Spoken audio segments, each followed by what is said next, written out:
Eh bien, bonjour à toutes et à tous. Donc, merci pour tous ceux qui me suivent. Comme je débute sur YouTube au niveau des vidéos, donc c'est pas évident. Je suis novice à ce niveau-là. Je me débrouille tout seul avec mon téléphone. Donc, à savoir que je ne fais pas ces vidéos en tant que super professionnel. Je sais tout, j'ai tout vu. J'ai des connaissances. Je ne fais pas ça pour mon ego. Je fais ça dans un but ludique et dans un but de transmission de savoir, de façon à ce que personne ne se fasse avoir et que vous puissiez faire le bon choix d'un viseur holographique, ce qui me paraît vachement important sur une arme d'assaut tactique. Donc là, je vous fais la deuxième partie des défauts EOTech, donc puisque j'ai eu un retour de chez EOTech concernant cet appareil-là, donc le 512, qui est la version civile sans vision nocturne. J'en avais déjà parlé sur ma précédente vidéo, donc vous n'avez pas le bouton NV qui se trouve ici. Hein. Donc celui-ci, comme je l'avais déjà signalé, on va vite faire le tour. Donc j'avais simplement démonté les ergots de contact extérieur et intérieur, donc au niveau du capot à l'intérieur.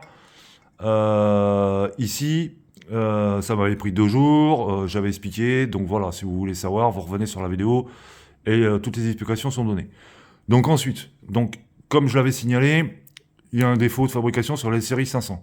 Donc, quelles séries sont concernées? J'ai bien dit les séries 500, c'est-à-dire du 502 au 518, 517, 512, etc. Pourquoi? Donc en fait, vous avez cette fameuse vis dont j'avais parlé la dernière fois sur l'autre vidéo qui se trouve ici, qui est le remplissage d'azote. Donc le remplissage d'azote, c'est fait uniquement pour éviter les variations de température qui est de l'humidité à l'intérieur. Comme sur toutes les lunettes d'ailleurs, enfin surtout les optiques de qualité. Sauf que, donc il y a un défaut d'étanchéité, apparemment, au bout de certaines années, qui serait dû à cette vis-là par rapport au joint torique qui se trouve à l'intérieur. Donc le joint torique reste poreux, il sèche. Ça, c'est le premier point. Ça, c'est ce que j'ai remarqué en faisant un démontage.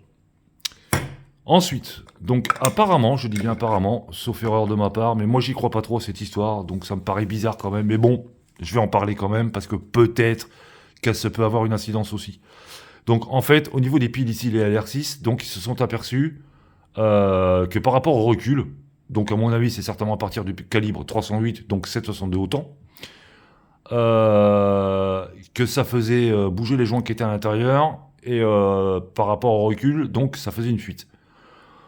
Personnellement, j'ai quand même un peu de mal à le croire, parce que bon, vu la force que ça a, cette partie-là, pour pouvoir resserrer le capot, faire le contact, plus la jointure qui se trouve ici, ça me paraît suspicieux. Mais enfin, bon, pourquoi pas, peut-être, à voir, je sais pas, j'ai un doute. Bon, donc de ce fait-là, les séries 500 sont devenues les séries EXPS et XPS. Donc ça, c'est un XPS 2.0. Je reviendrai dessus pourquoi .0, c'est par rapport au réticule. Donc, même fabrication, tout est identique, sauf que ils ont remplacé le capot des RLR6, ce qui est pas plus mal, puisqu'on a une réduction de poids et une réduction de taille, ce qui est important. Donc, vous avez une pile 123 de 3 volts, CR 123 de 3 volts. Donc, voilà. Déjà, c'est déjà un bon point. Ce qui veut dire que, par rapport aux défauts constatés, qui n'est pas encore avéré, je dis bien qu'il n'est pas encore avéré, par rapport aux piles LR6 qui se trouvent ici sur le 512, vous n'avez pas, ça ne peut pas taper. Voilà, puisque la pile est montée comme ça, et non comme ça. Donc là, ça ne peut pas taper. Donc, dans la logique, ces viseurs-là holographiques, donc XPS, série XPS et EXPS, sont dépourvus de défaut d'étanchéité. J'ai bien dit, ils sont garantis sans défaut. Maintenant, c'est à voir. Donc, celui-ci, il a 2 ans, donc il a quasiment jamais servi. D'ailleurs, je crois qu'il n'a jamais servi parce qu'il n'y a aucune trace de manipulation, il n'y a rien. À voir avec le temps. Donc, j'espère que ça n'arrivera pas parce que là, je vais péter un câble encore chez EOTech. Donc, voilà. Donc, petite précision sur autre chose. Donc, je tiens à revenir aussi vachement là-dessus. Comme je l'avais déjà expliqué, vous avez le numéro de série qui se trouve là, avec l'étiquette blanche, ici. C'est hyper important. Si vous ne l'avez pas, c'est même pas la peine de chercher à comprendre, ils ne vous le reprendront jamais. J'ai bien dit jamais. Et en plus, ils vont vous dire qu'il est trop vieux. Donc ils ont tous les prétextes qui sont bons pour pas reprendre leur truc et ne pas le passer en garantie. Donc faites vachement gaffe à ça. Donc, si vous devez faire un choix, moi, la série 500, vous laissez tomber. Vous prenez de l'XPS ou de l'EXPS. Tous ces appareils-là se vendent d'occasion. C'est négociable entre 250, c'est rare, on va dire 300 plutôt, entre 300 et 600. J'en ai vu à 700 euros. Sachant que c'est des appareils, même s'ils n'ont pas le défaut encore, qu'ils peuvent l'avoir, suivant les années. Donc, soyez vigilants à ce sujet-là. Donc, faites très attention. Apparemment, je dis bien apparemment, sur la série V2, donc la V2, c'est la série où c'est spécifié EOTech ici, qui sera inscrit donc ici, et vous avez toutes les graduations qui seront là, donc comme celui-ci. Je sais pas si on voit bien, ouais voilà. Donc normalement, ce sont dépourvus de défauts, ils auraient changé les joints et ils auraient renforcé le compartiment des piles au niveau de la jointure. À voir, bon, à voir, ça je sais pas encore. Ça faut que je vois. D'ailleurs, je vais essayer d'en acquérir un pour pouvoir faire les différences. Petite histoire. Donc ici, vous avez 3 modèles différents de plusieurs générations. Je vais faire une vidéo beaucoup plus complète à ce sujet-là parce que c'est super intéressant. Donc là, je dis bien ici, c'est un véritable viseur holographique. Tous ces modèles, ce sont des viseurs holographiques, donc avec laser. Projection d'un laser avec une image holo, d'accord? Celui-ci, c'est le précurseur de celui-là.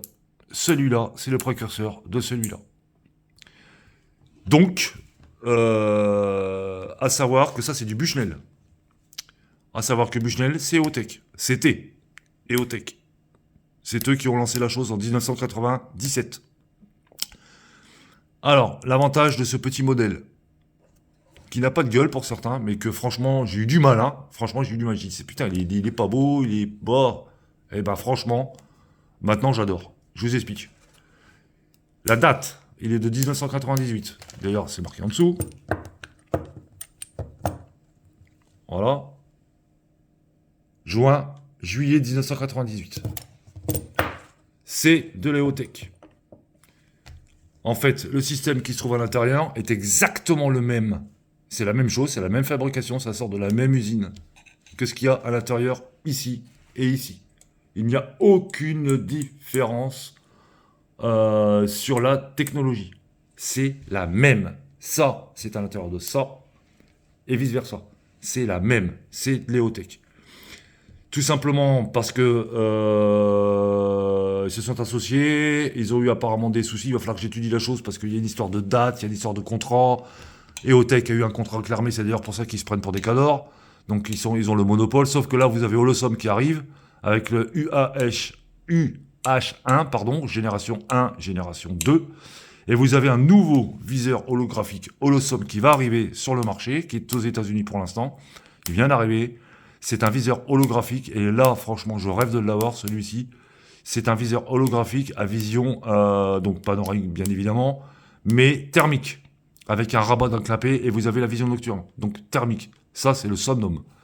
Donc, à mon avis, il va pas être donné, celui-là. Bon, bref, je vous ferai une vidéo là-dessus, si j'arrive à l'acquérir, ben, à mon avis, c'est pas avant plusieurs mois. Bref, donc, l'avantage de ce petit appareil, je l'ai testé. Et je peux vous dire que celui-ci, je l'ai acheté d'occasion et il a bien crapahuté. La preuve, il est un petit peu usé de partout. Il a un petit nion ici. Eh ben, ça n'a pas bougé. Ça n'a pas bougé. Ça a été monté sur du 300 Winchester Magnum, donc je vous raconte pas la secousse. Il n'y a rien qu'à bouger. L'avantage que vous avez, c'est que vous n'avez pas d'azote. Donc il n'y a pas de remplissage à l'azote. Autre avantage que vous avez, c'est que cette partie-là, c'est une vitre qui se change en dévissant ici. Là, vous avez une petite vis, là, vous l'enlevez, vous faites coulisser, et vous pouvez avoir des réticules différents en changeant simplement la vitre. Je crois qu'il y en a une vingtaine, au total, si mes souvenirs sont bons, entre 10 et 20. Par contre, pour les trouver, il faut se lever de bonne heure, donc je suis en recherche de ça, donc si quelqu'un en possède 1, 2 ou 3 ou quoi, eh ben, je suis preneur, parce que ça, j'en ai besoin pour faire les tests et pour vous montrer exactement ce que ça donne. Donc franchement, à l'époque, ils avaient au moins 15 ans d'avance. Pourquoi? Parce que si vous regardez bien, vous avez toutes les commandes qui se trouvent sur le côté. Diminution de la luminosité, augmentation de la luminosité, marche arrêt, test de batterie. pour l'époque, 98. Hein. Un appui long, test de la batterie, si ça clignote, il vous reste 20%. Si vous faites un appui ici, long, vous allez avoir quasiment une vision nocturne. Ça va vous baisser la luminosité au minimum. Si vous faites un appui court, vous l'allumez. Et si vous faites un appui court, vous l'éteignez. C'est le Sonom. Franchement, j'ai testé, j'ai mis les Autech à côté. Je l'ai monté sur mon AR15. Je l'ai monté sur mon autre AR15. Donc mes deux AR15. J'ai comparé les deux. C'est exactement la même chose. C'est exactement la même chose. L'avantage de ça, c'est que ça fait ses preuves. Et je peux vous dire qu'il a baroudé. Vu les coups qu'il a, il a baroudé. Donc il en a pris plein la bougie. Et franchement, j'en suis super content. D'ailleurs, j'en attends un deuxième qui est dans un état quasi neuf. Donc je l'ai monté sur mon M4. Donc parce que j'ai plusieurs plateformes. Donc je l'ai monté sur le M4, Aéroprécision. Franchement, ça tombe pile poil. Ça tombe pile poil. C'est le Somnom. J'adore. La fabrication est excellente, on voit que c'est de la qualité. Aussi, c'est beaucoup plus léger par rapport à celui-ci. Donc c'est quand même paradoxal. On est à 250 grammes de moins. On est quasiment au même poids par rapport aux dernières générations. Donc celui-ci est première génération. Il est étanche. Donc il n'est pas IP67 ni IP68, mais il est étanche. Donc je l'ai foutu dans la flotte pour voir, bah, ça n'a pas bougé. Hein. Je l'ai trempé dans l'évier.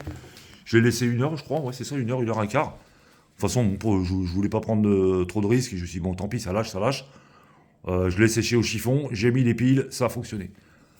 Alors, petit inconvénient, les piles. Donc, on est sur de la LR1 1,5 V par pile. Donc, c'est ces piles-là. Pas évidente à trouver, donc on peut les avoir sur Internet. Donc, il faut prendre de l'énergiseur, c'est les meilleurs. C'est ce qui est préconisé pour cet appareil. Si. Attention, il y a deux modèles, vous avez les 1,2 V et 1,5 V. Là, on part de 1,5 V. Attention de ne pas vous tromper, 1,5 V. Par contre, alors, sauf si j'ai mal recherché, j'en sais rien, mais j'en trouve pas des rechargeables. Bon, donc j'ai déjà fait une petite commande de stock pour pouvoir en avoir d'avance. Donc voilà, donc je reviendrai plus en détail sur cet appareil-là et plus en détail sur donc la série 500 encore et le XPS. J'attends là une copie de 512. Donc elle n'est toujours pas arrivée ma copie là. J'attends ma copie pour vous faire un super descriptif là-dessus, pour vous montrer les différences, pour pas que vous fassiez avoir là-dessus aussi. J'attends toute la série des Bushnell, c'est-à-dire le Gen 1, le Gen 2, le Gen 3, peut-être le Gen 4, celui-ci il n'est pas évident à avoir, dont un qui ne fonctionne pas, que je vais certainement essayer de réparer. Donc même problème que celui-ci, c'est un souci de pile, en sachant que les capots c'est exactement les mêmes, enfin tout est pareil puisque c'est de la Autech. Donc voilà, donc là, je vais vous faire une vidéo. Dites-moi si vous voulez ou pas, parce que bon, je vais pas me casser la nénette aussi pour rien.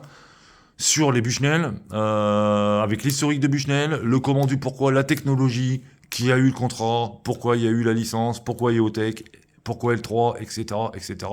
Pourquoi le marché militaire américain, israélien et européen. Et pourquoi Bushnell ils ont arrêté, ce qui est vraiment dommage, parce que franchement, la matière, elle est bien, quoi. Franchement, là, on n'est pas sur de la merde, quoi. C'est vraiment du mastoc, quoi. Là, il a crapahuté, il en a pris plein la bougie. Le truc, il a pas bougé, quoi. Donc, petit inconvénient, ce sont donc les fixations. Donc ça, je vais voir si je peux pas bidouiller quelque chose avec des crochets rapides QD ou quelque chose dans le genre. Donc ça, c'est à voir. Bon, la seule différence aussi, c'est que vous n'avez pas de protection, vous n'avez pas de carénage comme cela. Et voilà. Donc voilà pour la petite vidéo. Donc moi, je vous dis, si vous avez ça chez vous, ou si vous pouvez en avoir, c'est valable pour la chasse et pour le tactique, ça fait les deux. Attention à une chose, au niveau luminosité, en plein soleil, c'est limite. Sincèrement, c'est limite. Donc ça va très bien pour du sous-bois et des endroits qui sont pas trop éclairés, etc. Par temps de brouillard, ça va très bien, mais quand c'est en pleine luminosité, en plein soleil, c'est pas l'idéal. Donc ça, c'est un facteur à prendre en compte. Donc voilà, bah écoutez, je vous remercie, n'hésitez pas à commenter, à appuyer sur la petite cloche. Je vous souhaite une bonne soirée, portez-vous bien, et vivement les autres vidéos, parce que franchement, c'est quelque chose que j'adore faire, surtout au niveau des Autech, parce que j'estime que des engins de ce prix-là, pour moi, c'est zéro défaut, c'est-à-dire service après-vente irréprochable, ce qui n'était absolument pas le cas en Europe pour Autech.